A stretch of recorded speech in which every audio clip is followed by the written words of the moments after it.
आपका एक बार फिर से स्वागत है हमारे यूट्यूब चैनल हिंदी मीडियम पे। तो आज हम लोग पढ़ने वाले हैं क्लास 10th की मैथ और वो भी चैप्टर नंबर 2 जिसका नाम है बहुपद। तो बहुपद में आज हम लोग पढ़ने वाले हैं बहुपद तथा उनसे संबंधित पद, जो मैंने डिवाइड किया है बहुपद को दो भागों में। पहला है बहुपद तथा उनसे संबंधित पद और बहुपदों के लिए विभाजन एल्गोरिथम। ये दो टॉपिक्स हैं जिनको हम लोग कवर करेंगे अपनी दो वीडियोस में। तो पहले टॉपिक्स पे ये पहला वीडियो रहेगा। ये पूरा वीडियो में हम लोग क्वेश्चन को सॉल्व नहीं करेंगे, हम लोग इस चैप्टर के कॉन्सेप्ट को जानेंगे, क्योंकि कॉन्सेप्ट इज द पावर।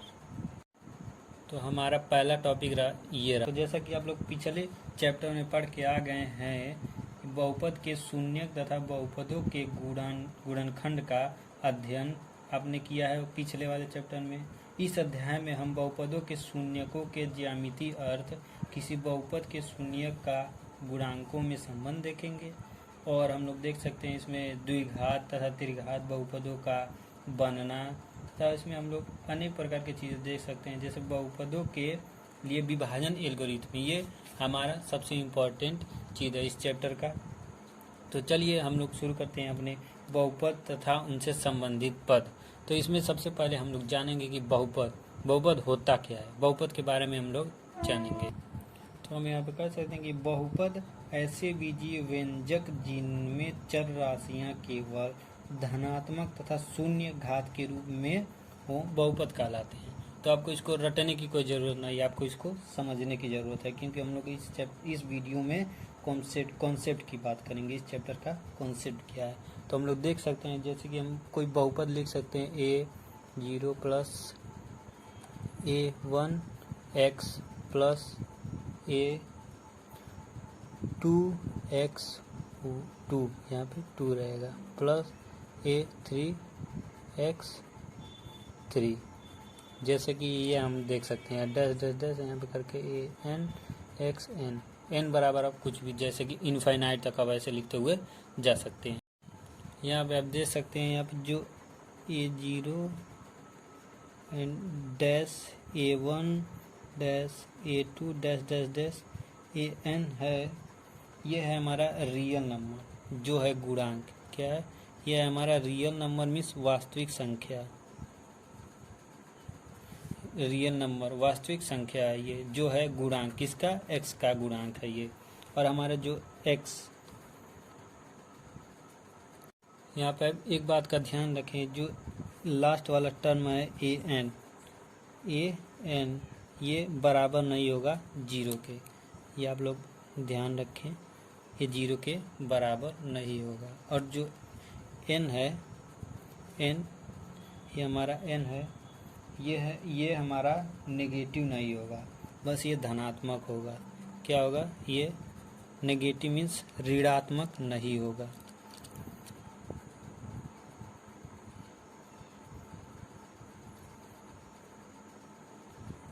नहीं होगा, ये हमारा ऋणात्मक नहीं होगा। तो ये हमारी कुछ बहुपद के बारे में। अब हम लोग आगे बढ़ते हैं। इसी बहुपद के कुछ पदों की बात अगर हम करें, तो दूसरा है हमारा बहुपद की घात। इससे भी हमारे एग्जाम में क्वेश्चंस पूछते हैं कि बहुपद की घात बताइए। तो चलिए देखते हैं बहुपद की घात क्या होता है। देखिए, जैसा कि हमारे पास एक क्वेश्चन है, ये ax3 प्लस a, यहाँ पे ले लीजिए bx square plus cx plus, यहाँ पे आप ले सकते हैं 0 भी ले सकते हैं, और आप यहाँ पे कुछ भी ले सकते, मान लीजिए 5x square plus 4x plus 5। तो देखिए, अगर आपको इसमें पूछ दे कि बहुपद की सबसे बड़ी बहुपद की घात क्या, बहुपद की घात अगर आपसे पूछ दे, तो आप देखेंगे इस बहुपद में सबसे बड़ी घात किस वाले टर्म की है। जैसे कि इसमें आप देख रहे हैं, इस वाले टर्म की है 3, इसकी है 2, इसमें 2 है, सबसे बड़ी घात है इसमें 3। तो इस बहुपद की घात हमारी हो जाएगी 3, और इस बहुपद की घात हमारी हो जाएगी 2। अगर मैं आपसे पूछूं 3x4 माइनस 5.2x² प्लस 7, तो इसकी अगर मैं पूछी घात बताइए, बहुपद की घात कितनी है? जी हाँ, आपने सही जवाब दिया। इस बहुपद की घात है 4, क्योंकि इस बहुपद में सबसे बड़ी घात इसी टर्म की है। तो ये हमारे बहुपद की घात बस यहीं तक है और इससे ज़्यादा नहीं पूछेगा। तो अब हमारे बहुपद की घात खत्म होती है, जैसे कि आपने यहाँ पे देख लिया बहुपद की घात, बहुपद की घात है। और इसके बाद हम लोग पढ़ने वाले बहुपद के प्रकार, मतलब बहुपद कितने प्रकार के हो सकते हैं, कितने प्रकार के होते हैं। हम लिखेंगे बहुपद के प्रकार। तो जैसा कि यहाँ पे बहुपद के कई सारे प्रकार है, जैसे रैखिक बहुपद, द्विघात बहुपद, त्रिघात बहुपद, चतुर्घात बहुपद। तो पहला वाला हम लोग पढ़ेंगे रैखिक बहुपद। रैखिक बहुपद क्या होता है? रैखिक बहुपद वह होता है जिसकी घात 1 होती है। देखिए जैसे कि यहाँ पे 2x + 1, ये हमारा हो गया रैखिक बहुपद। 3x + 1, इन सब में बहुपद की घात कितनी है? 1, मतलब बहुपद की घात, जी हाँ, मैंने ये आपको बताया बहुपद की घात में जिसकी सबसे बड़ी घात होती है। बहुपद, जिस बहुपद की घात 1 हो वो हमारा कहलाएगा रैखिक बहुपद। ये हमारा पूरा हो गया क्या? रैखिक बहुपद, रैखिक बहुपद। और दूसरा है हमारा द्विघात बहुपद। द्विघात बहुपद, द्विघात में क्या होगा? द्विघात मतलब जिसकी 2 घात हो। क्या हम पढ़ेंगे? द्विघात बहुपद। द्विघात बहुपद में जिसकी घात 2 हो, जैसे कि हमारे पास 3x² + 2x + 1। तो इस बहुपद की घात कितनी? इस बहुपद की घात 2 है। ये क्या है? द्विघात बहुपद। और कुछ आप देख सकते हैं 4x² + 3x + 1, इस बहुपद की घात भी 2 है। तो ये क्या है? द्विघात बहुपद है। बस आपको क्या देखना है? उस बहुपद की जो घात है वो 2 होनी चाहिए, तो क्या होगा? द्विघात बहुपद। ऐसे ही अब हमारा हो जाएगा त्रिघात बहुपद। त्रिघात बहुपद में क्या होगा? जिसकी घात 3 होगी। क्या है? त्रिघात बहुपद। देखिए यहाँ पे 4x³ + 5x² + 6x + 1, तो इस बहुपद की घात जो है 3 है। तो ये क्या है? त्रिघात बहुपद। और चतुर्घात बहुपद में क्या होगा? घात, ये बहुपद की घात कितनी होगी? 4 होगी। क्या होगा? चतुर्घात है, समझ लीजिएगा। चतुर्घात 4 + 3 + 6x² + 5x + 1, ये हमारी क्या हो गई? चतुर्घात की एग्जाम्पल हो। तो आई होप आपको इससे समझ आया होगा कि रैखिक बहुपद क्या है, द्विघात बहुपद क्या है, त्रिघात बहुपद क्या है, चतुर्घात बहुपद क्या है। लिखवाने तो मैं इसका डिफिनेशन भी लिखवा देता, लेकिन ये आपको इस वीडियो में समझना है इस चैप्टर का कॉन्सेप्ट। अगर आपको समझ आ गया होगा तो यहाँ पे हम कुछ सवाल दे रहे हैं, इसको सॉल्व करके कमेंट में इसका आंसर भेज दीजिएगा। तो इसमें एक टर्म और है कि अगर कोई बिंदु दिया है तो उस बिंदु पर दिए गए बहुपद का मान क्या होगा। जैसे कि हमारे पास है यहाँ पे f(x) = 5x² + 6x + 5, तो दिए गए बिंदु पर, मतलब कि आपको यहाँ पे x का मान दिया रहेगा। क्या दिया रहेगा? यहाँ पे आपको 2 अगर दिया है तो यहाँ पे आप x के स्थान पर 2 रख के उसका स्क्वायर कर दीजिए। 6 × 2 + 5, तो क्या होगा? 2 × 4 + 6 दूना के 12 + 5, 4 × 5 = 20 + 12 + 5 बराबर हो जाएगा 737। ये आपका आंसर हो जाएगा। बस ये छोटा सा है, आपको कहीं पे x का मान दे देगा। तो चलिए अब हम लोग सीखते हैं कि बहुपद का शून्य क्या होता है। तो जैसे कि आप लोग देख सकते हैं यहाँ पे बहुपद का शून्य। चलिए देखते हैं हम बहुपद का शून्य।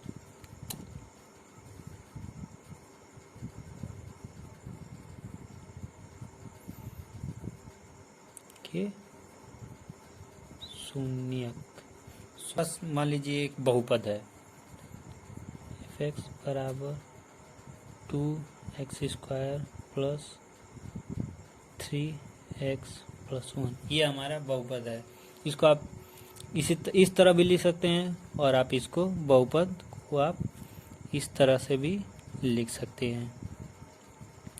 तो बहुपद का शून्य ज्ञात करने को कह रहा है हमसे। तो बहुपद के शून्य से मतलब है यहाँ पे आप क्या रख दीजिए, 0 बराबर स्क्वायर प्लस 3x प्लस 1। कुछ नहीं करना, आपने गुणनखंड तो सीखा ही होगा। यहाँ इसका अगर आप गुणनखंड कर देंगे तो आ जाएगा। अगर आप गुणनखंड नहीं सीखें तो आगे आने वाले टॉपिक्स में हम इसको देखेंगे।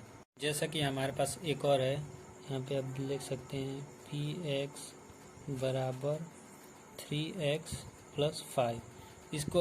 इसका भी अगर आप शून्य प्राप्त करना चाहते हैं यहाँ पे 0 रख दीजिए, 3x प्लस 5। अब इसका गुणनखंड क्या करना, 5 को इधर भेज दीजिए तो -5 इक्वल्स टू 3x। तो x की वैल्यू आ जाएगी -5/3। अगर x की वैल्यू हमारी ये आ गई, ये क्या होगा, इस बहुपद का शून्य ये होगा। अगर आप इस x की वैल्यू यहाँ पे रखें तो ये जो होगा पूरे की वैल्यू 0 आ जाएगी। देखिए हम लोग यहाँ पे देख लेते हैं, -5/3 प्लस 5, 3 से 3 कैंसिल एंड -5 प्लस 5 से ये क्या होगा, 0। तो आप देख सकते हैं यहाँ पे इसका शून्य क्या है, इस बहुपद का शून्य -5/3। तो इस तरफ से आप बहुपद के शून्य निकाल सकते हैं। जैसे कि आप हम देख सकते हैं एक हमारे पास और टॉपिक है, बहुपद के शून्यांकों और गुणांकों में संबंध। तो अब बहुपद का मानक रूप, यहाँ पे आप देख सकते हैं बहुपद का मानक रूप क्या होता है। तो बहुपद का मानक रूप हमारा होता है ax plus bx² plus bx plus c। ये हमारा मानक रूप होता है लिखने का, यही हमारा मानक रूप होता है। तो देखिए सब बहुपदों के शून्य और गुणांकों में संबंध। तो देखिए यहाँ पे हमारा होता है एक अल्फा, इसका शून्यक हो गया, और एक बीटा। तो ये हमारे 2 शून्यक हो गए। एक बात आप हमेशा याद रखिए, जिस बहुपद की जितनी घात होती है, जितनी बड़ी घात होती है, उसके उतने ही शून्यक प्राप्त होते हैं। इसकी घात 2 है तो इसके 2 शून्यक प्राप्त होंगे, और जिसके घात 3 होंगे उसकी 3 शून्यक प्राप्त होंगे, और जिसके 4 होंगे उसके 4 शून्यक प्राप्त होंगे। देखिए इसकी 2 घात तो इसके 2 शून्यक प्राप्त होंगे। देखिए आप यहाँ पे देख सकते हैं एक फार्मूला होता है अल्फा प्लस बीटा बराबर -b/a। एक तो हमारा ये होता है, ये फार्मूला होता है 2 शून्यकों का योग, ये होता है, और एक होता है 2 शून्यकों का गुणनफल, हमारा होता है c/a। ये हमारा होता है। ये आपको बहुत ही ज़्यादा याद करना, लेकिन ये बहुत ही इम्पोर्टेंट दोनों रूल्स हैं। आई होप आपको ये समझ आया होगा दोनों। अब इसका यूज हमें नेक्स्ट टॉपिक में होने वाला है, किसमें दिए गए शून्यकों से द्विघात प्राप्त करना। अब मान लीजिए हमारे पास कोई 2 शून्यक दे दिया हो, अल्फा दिया हो और बीटा। शून्यक दे के हमसे पूछे द्विघात ज्ञात की, इसका द्विघात समीकरण क्या होगा, द्विघात बहुपद क्या होगा इसका। तो देखिए यहाँ पे इसका एक फॉर्मूला होता है कि x² minus alpha plus beta plus, यहाँ पे x रहेगा, प्लस अल्फा इंटू बीटा। ये हमारा होता है बहुपद। द्विघात बहुपद को हम इस प्रकार इस रूप में लिखते हैं।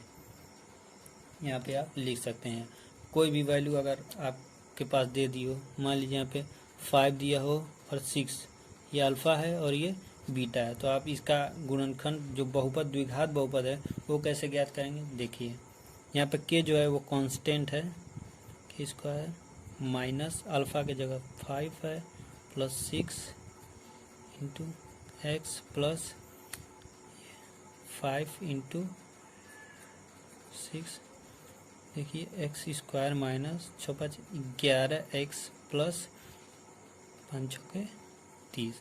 अगर इसको आप सॉल्व करेंगे तो आपको 2 शून्यक प्राप्त होंगे और वो 2 शून्यक होंगे 5 और 6।